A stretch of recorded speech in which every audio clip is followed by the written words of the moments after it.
Muy buenas, iba a decir noches ya, buenas tardes. Muchas gracias a la Cámara Argentina de Empresas de Salud por permitirme lucir este panel, esta foto. Estoy seguro que con esta compañía de ilustres conferenciantes voy a ser más respetado en el mundo cuando me mire y diga, pero ¿dónde va este hombre? Diré, perdón, que yo voy con estos. Pues eso será para mí mucho orgullo y mucha satisfacción y por tanto motivo de dar las gracias a todos que otro año más han considerado que yo podía aportar algo aquí. Muchas gracias. Yo ya soy un viejo compañero en estas lides de estos congresos internacionales, salud, crisis y reforma, donde llevo ya, ¿verdad?, con 12 años o 11, por ahí viniendo. Además, concienciado de la importancia de a dónde vengo, por el tema, el hombre y el derecho a la salud. Yo ya soy casi de los últimos y, por tanto, se me va a permitir hacer algunos enfoques, probablemente poniendo énfasis en algunas cosas que se hayan dicho un poquito menos y dejando de poner énfasis en otras cosas que podré pasar más rápido, porque han sido mencionadas ya, pero si me van conociendo de otros años saben que yo no suelo traer un PowerPoint, y si lo traigo es muy ligerito, pongo solo una frase ahí, ya lo van a ver. Empezamos. A mí me gustaría empezar con una frase del doctor William Osler, uno de los padres de la medicina moderna, que dice que un buen médico trata la enfermedad. El médico excelente trata al paciente que tiene la enfermedad. Y eso marca buena parte de nuestro debate de hoy, que va a girar, o que yo quiero centrar en estas 4 cuestiones de las que les voy a decir algo. La relevancia del tema, que es el hombre. Cuando yo digo hombre, como decía un compañero ponente esta mañana, bueno, compañero ponente no, el profesor Paganini, nada más y nada menos, dígase ser humano. No se me atribuya ninguna obsesión en aferrarme a la diferencia de sexos. No. El hombre o el ser humano y la salud y el derecho a la salud. La relevancia. ¿Por qué es relevante hablar de estas cosas? Fíjense que estamos queriendo poner énfasis en nuestras tareas como sanitarios, como agentes de salud. Y si queremos poner énfasis en esas facetas, en el desarrollo de nuestras tareas, de nuestros retos profesionales, tendríamos que pensar en cuál es el objeto de nuestro trabajo. Por eso he querido recordar a William Osler. Cuando pensamos no solucionar enfermedades, padre de la medicina moderna, dice, no van bien, van mal ustedes. Piensen que lo que tienen que hacer es no curar enfermedades, sino recuperar la vida activa de un señor, o de una señora, o de un niño o niña. De un robot ya no. Eso ya lo empezaremos a pensar cuando haya muchos. Y no sean Da Vinci solo, sean otras cosas. Es decir, cuando estamos delante de personas que tienen sentimientos, que tienen ámbito social, que viven en determinadas condiciones, que trabajan en unos sitios o no trabajan ya porque están jubilados o porque no han llegado al ámbito laboral, a la edad laboral, o sea, es decir, que viven rodeados de una situación que determina su salud, que además beben determinada o en más o menos estado, tienen o no tienen letrinas, etcétera. Y también determinantes genéticos. Son hijos de quien son. Yo soy hipertenso desde hace muchos años porque mi madre y todas las hermanas de mi madre son hipertensas. Y mis abuelos también eran hipertensos y todo genético. Es decir, las herencias, los ambientes, etcétera, nos marcan el trabajo. Y además, esos señores o señoras que tenemos delante, a eso les damos la consideración de pacientes. Y entonces, amigo, no es que tengan mucha paciencia.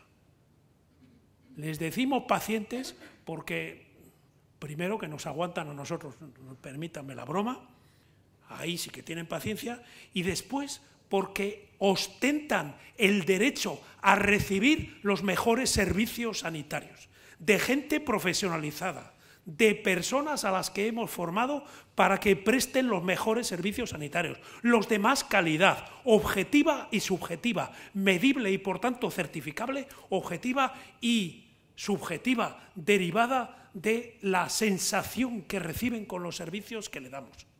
Por lo tanto, con mucha exactitud y con poca exactitud, puesto que nosotros damos igual de importancia y a veces más a la aceptación de los servicios y a la percepción de los pacientes y de los ciudadanos, de sus acompañantes, a veces más orientamos nuestras estrategias organizativas y nuestras políticas hacia allí, más que hacia la mejora de los estándares de calidad y seguridad de lo que hacemos frente al paciente, que también le damos importancia, pero que según cómo vaya el péndulo de la opinión de la sociedad y del posicionamiento nuestro frente a la opinión de la sociedad, ponemos énfasis en unas y en otras. Y a mí permítanme decir que últimamente ponemos más énfasis en las subjetivas. Y eso significa considerar la relevancia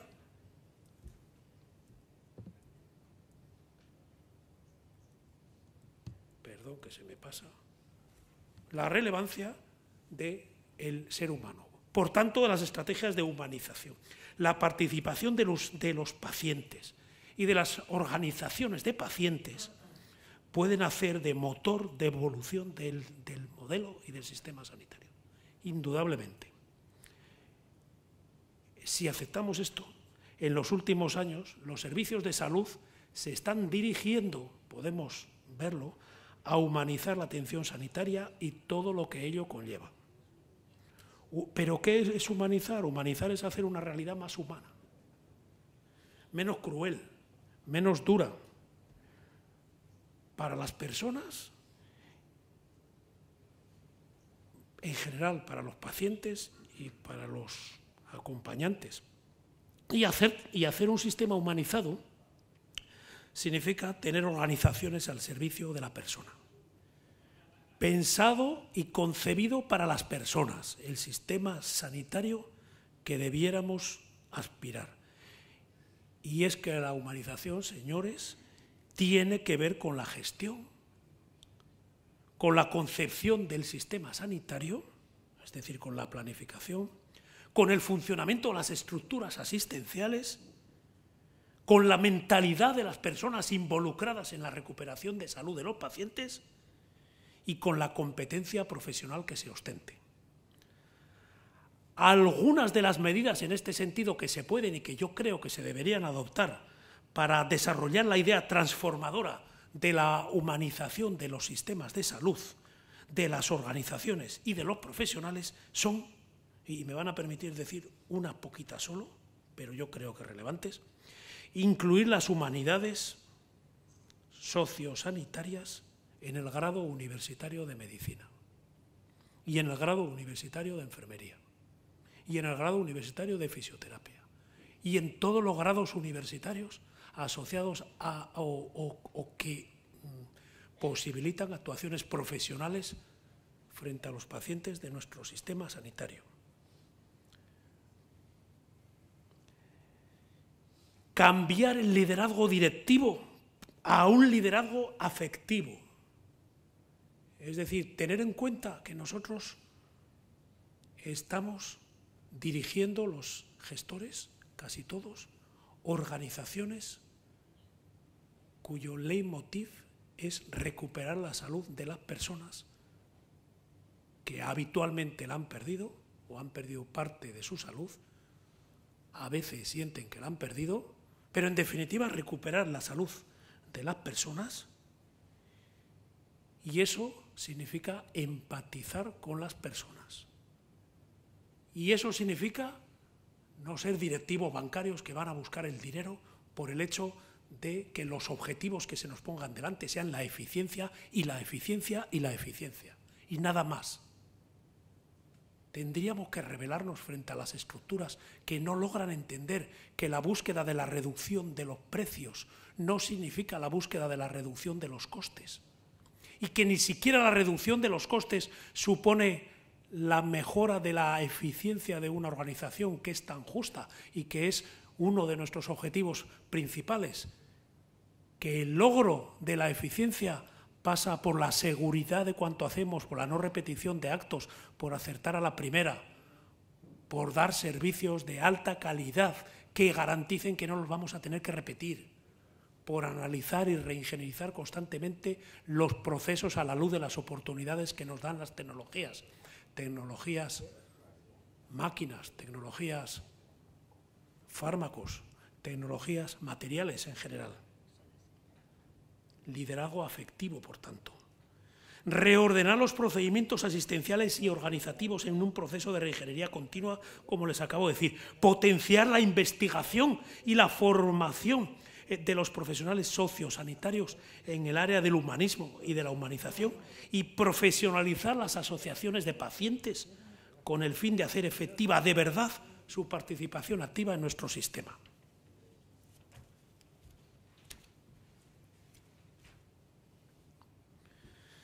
Fíjense que ¿en qué nos basamos para esto? En valores éticos, indudablemente. La ética positiva de las personas que habitualmente tienen tendencia a tener dudas respecto a la propia aceptación de los valores sociales cambiantes y que se encuentran en un submundo cerrado donde nos hemos empeñado en que nuestras actuaciones tengan siempre valores positivos, vengan buscando el bien, el imperativo categórico de hacer el bien, sin conformarnos solo con que es un imperativo categórico, sino organizando nuestros procedimientos y nuestras estructuras para que eso de hacer el bien sea la consecuencia de organizar la sucesión de actos para que salga bien. No hacer el bien, sino hacerlo bien. Y esos valores son los que impregnan nuestra organización fundamentalmente.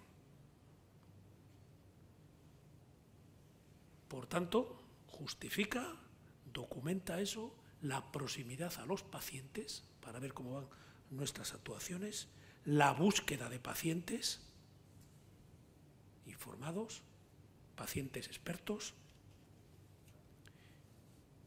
y compartir los acuerdos entre ellos. Fíjense a Gregorio Marañón, médico español en el bagaje de nuestra historia, se le preguntaba un día cuál era la mejor tecnología que había visto en la aplicación del trabajo asistencial, de los médicos en ese caso, y dijo, sin dudarlo un segundo, la silla. La mejor tecnología, la silla, porque permite acercarse rápidamente al paciente y ponerse a su lado.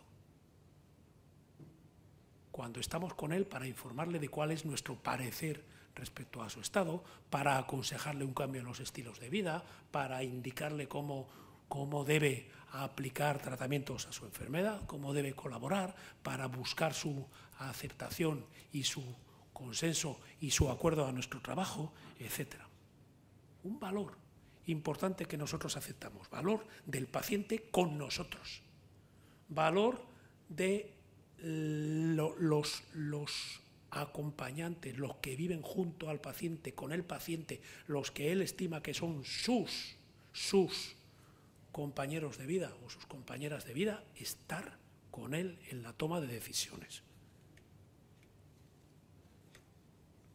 Y su aceptación. Si logramos que el paciente y el profesional acepten esta relevancia que hemos de dar a nuestro principal sujeto, que ha de orientar nuestras actuaciones, habremos metido en la cabeza la dignificación de los pacientes y el respeto a sus derechos personales, por tanto humanos, como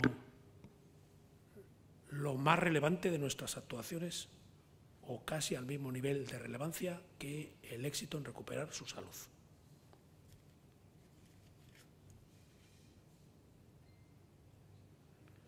Fíjense, estamos hablando, por tanto, de hombre paciente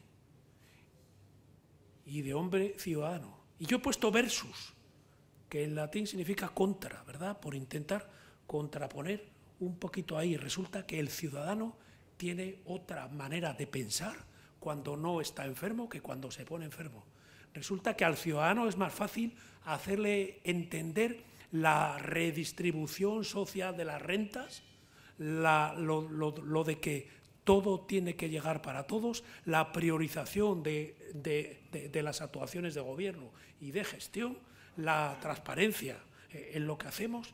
Es más fácil explicárselo al ciudadano porque el ciudadano entiende que ha de aportar su opinión, su valor y su decisión a la mejora del entorno donde vive, que es la ciudad o que es el pueblo. Y por tanto que ha de facilitar el trabajo de mejorar su entorno.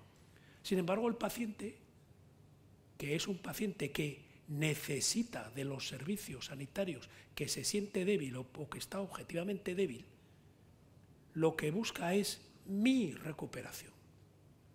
Todos los recursos posibles en mi proceso. Eso de, ¿por qué si yo tengo un niño con síndrome de Duchenne?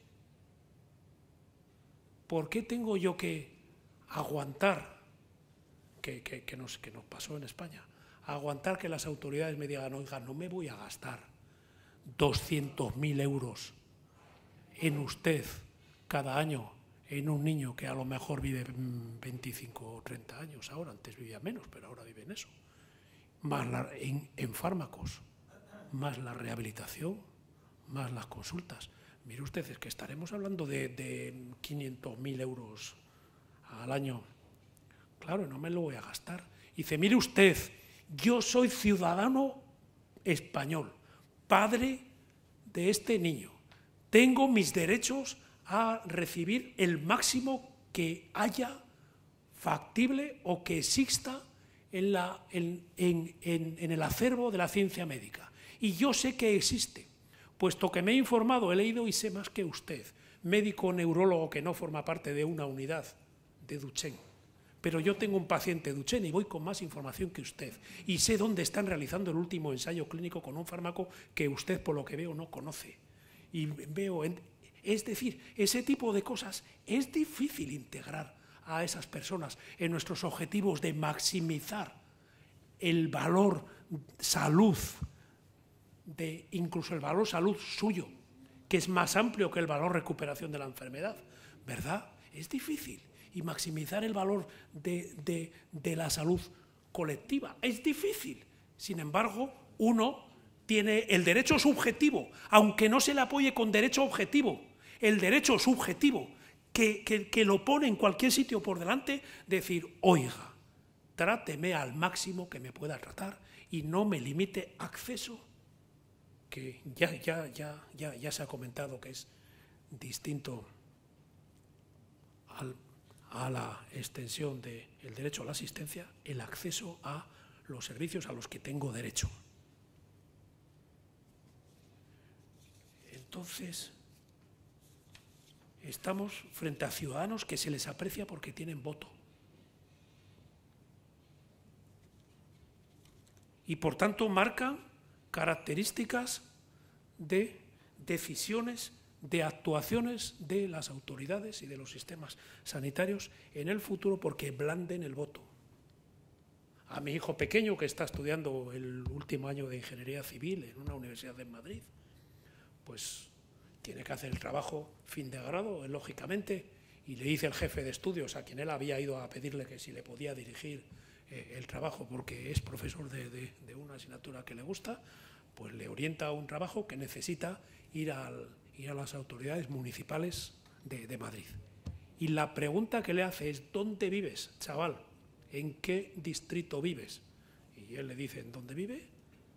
que en mi caso es Retiro, que tiene el mismo nombre que otro distrito de aquí, y le dice, entonces vete al responsable municipal del distrito de Retiro y le dices que quieres hacer el trabajo allí, y le dices que vives en ese distrito.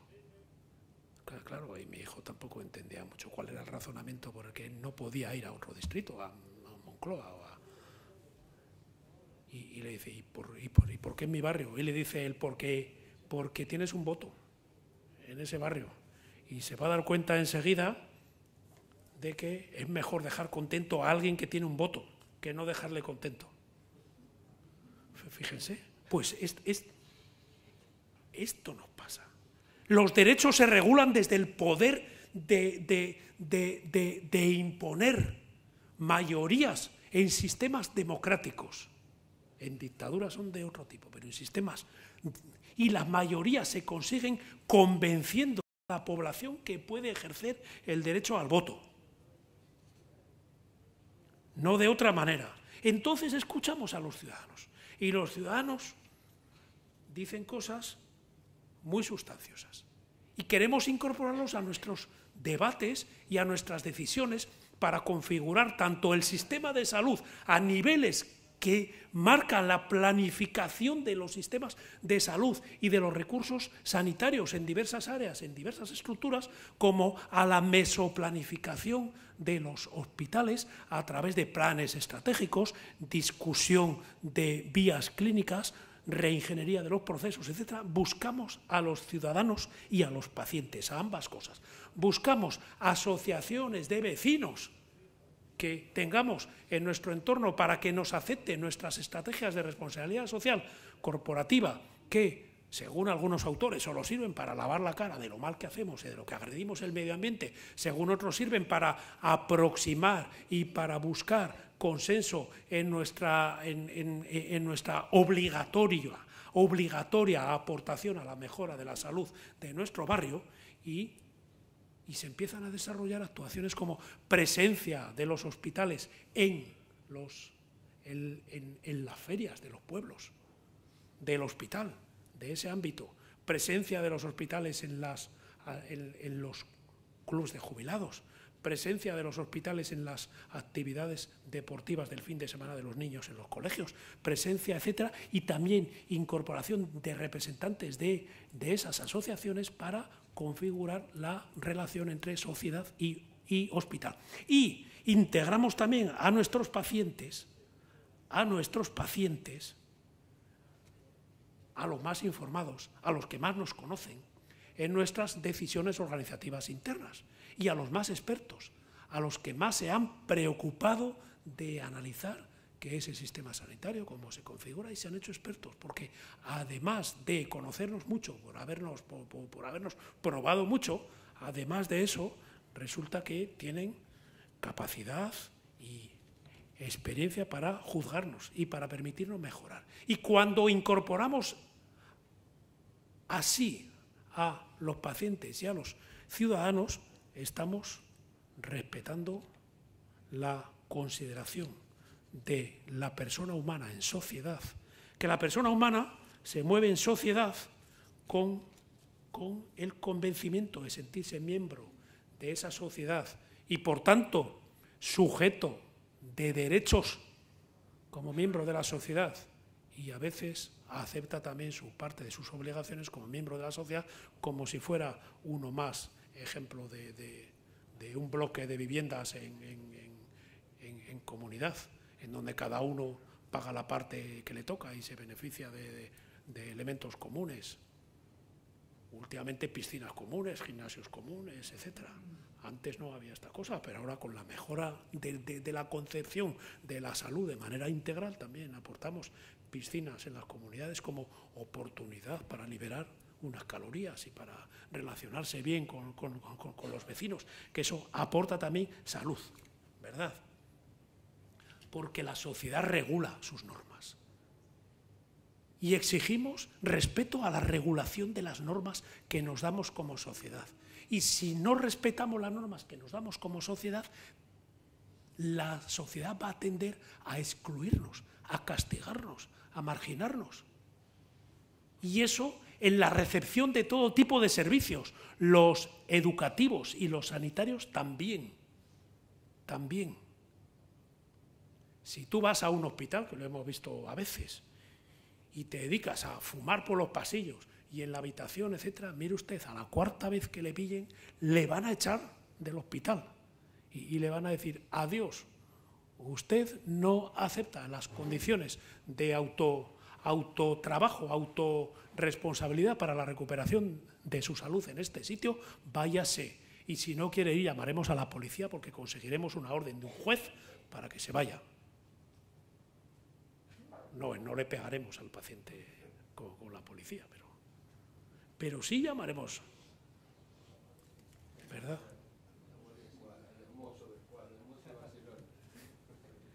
En mi país, ejemplo, no vamos muy bien en salud, se lo adelanto. En un año, según The Lancet, que ha publicado un estudio de la Universidad de Washington, de Seattle, Estados Unidos, publicado en el Lancet de hace 15 días, dice que nosotros, arrastrados por el consumo de alcohol y del tabaco, bajamos del puesto 7 al 23 del año pasado a este.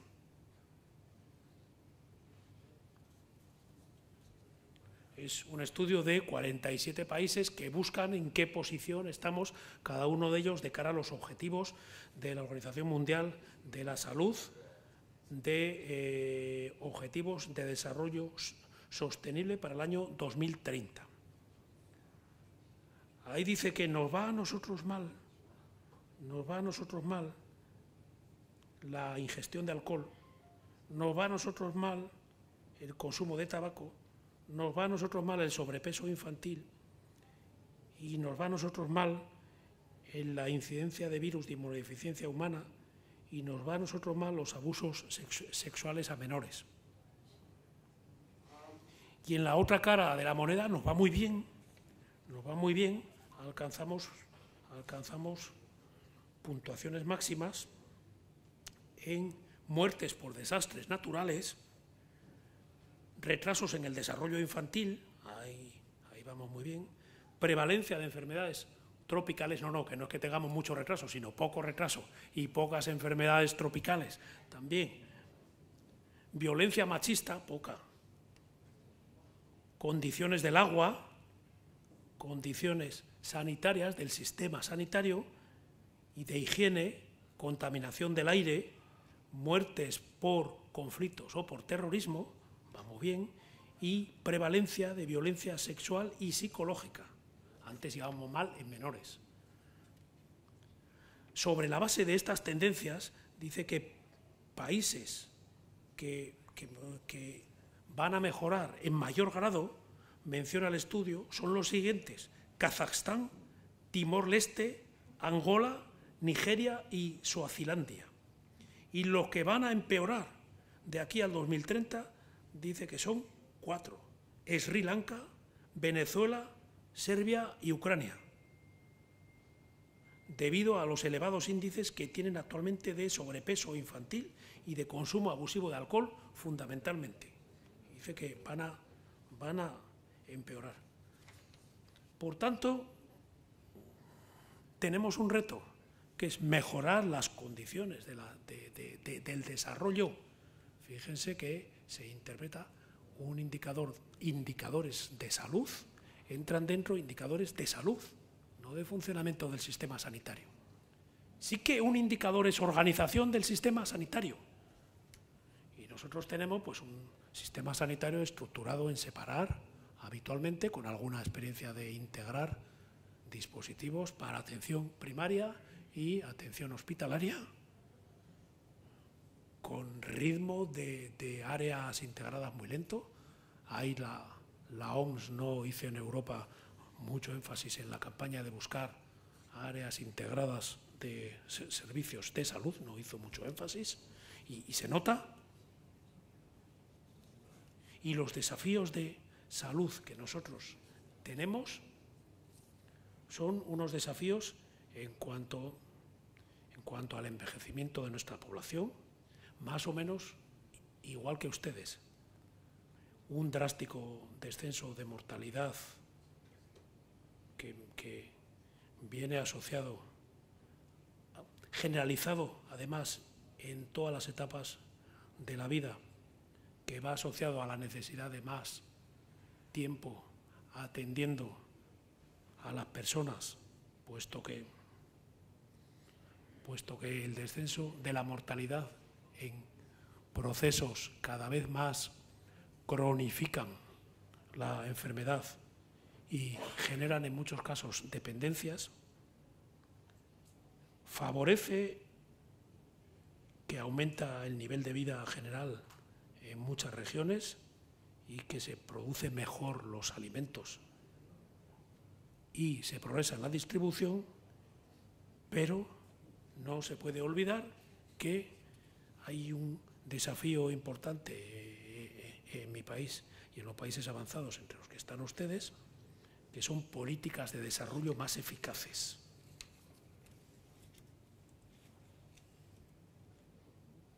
Por último, la última parte, el derecho a la salud. Fíjense, ¿es un derecho constitucional o no? El derecho constitucional que ampara a cualquier persona en el Sistema Nacional de Salud de mi país, por poner como ejemplo, es el de la protección de su salud, no el derecho a la salud, cuya garantía, el derecho a la salud en términos absolutos, es imposible y cuya expresión, por otra parte, tan frecuentemente se oye exponer, yo creo que de forma desafortunada, al menos en nuestro caso, que precisamos mucho el término derecho a la salud y protección de la salud. Si fuera derecho a la salud, ejemplo, ante un perjuicio sufrido en un hospital, demandaríamos no al hospital ni a los profesionales, sino al bacilo de Koch, al estafilococo áureo, porque esos serían los que nos afectan a la salud. Y si tuviéramos el derecho a la salud, a mantener la salud, entonces, mire usted, entonces, ¿por qué nos quitan la salud y quién nos quita la salud?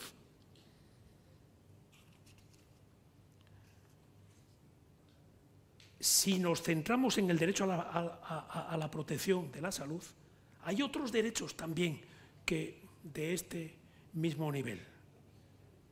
Ejemplo, el derecho a la privacidad y a la intimidad corporal, a la privacidad de la información, del espacio, de la decisión que uno tome. Supone esto un derecho importantísimo, que significa que la persona puede elegir las injerencias en su vida privada que esté dispuesta a consentir.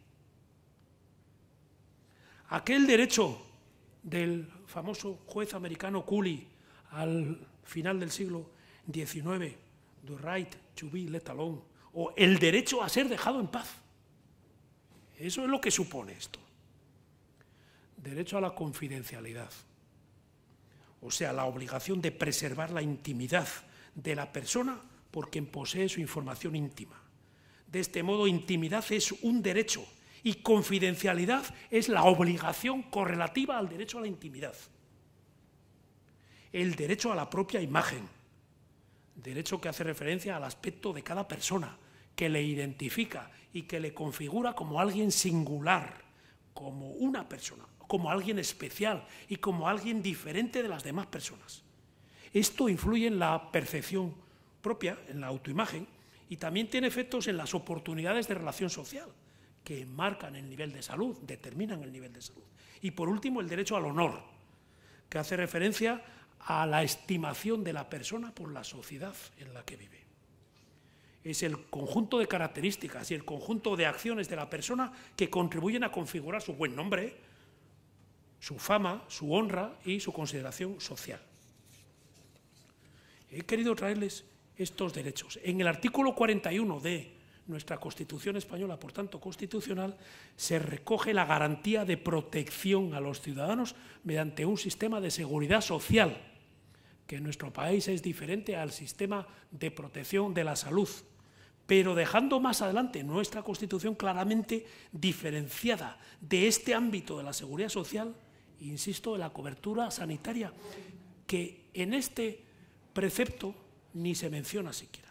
Dicen, los poderes públicos mantendrán un régimen público de seguridad social para todos los ciudadanos que garantice la asistencia y prestaciones sociales suficientes ante situaciones de necesidad, especialmente en caso de desempleo.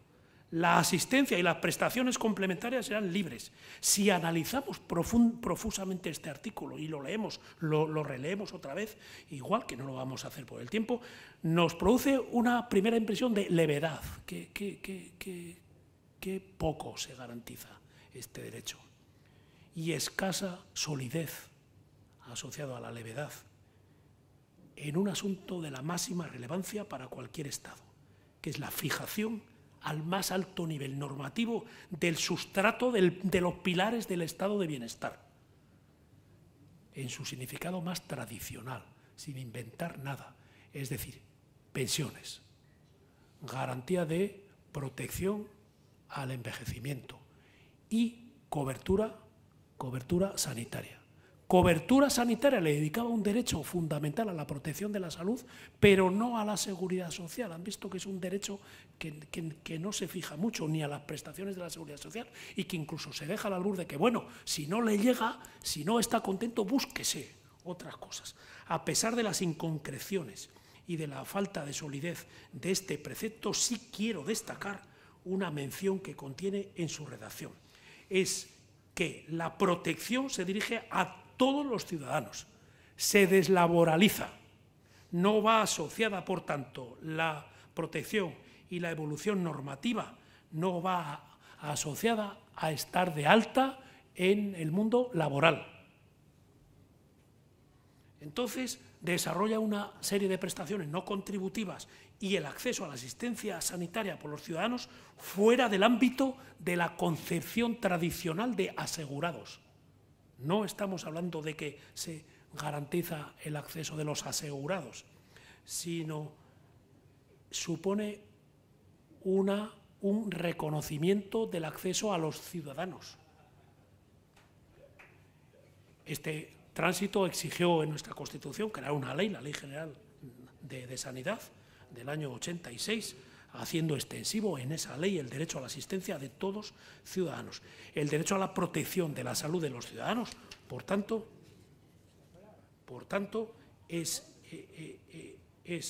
un derecho que ha venido siendo enfocado como el derecho a una asistencia sanitaria pública. Actualmente se reconoce por una ley de 2003 el derecho de los ciudadanos a un aseguramiento universal y público. Y ya para terminar, quiero destacar la figura emergente del hombre en la consideración jurídica.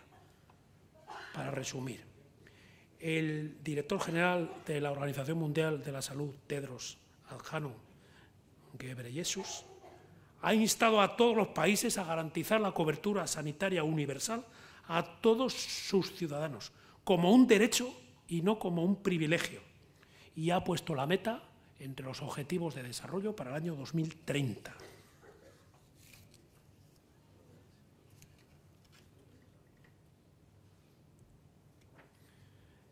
Quiero terminar con una frase del Dalai Lama, que les dejo. Solo existen 2 días en el año en los que no se puede hacer nada. Uno se llama ayer y el otro se llama mañana. Por tanto, hoy es el día ideal para vivir, permítame decir, para vivir sano y para luchar por la consideración de nuestros derechos y para organizar nuestros sistemas en base al reconocimiento de esa consideración. Muchas gracias.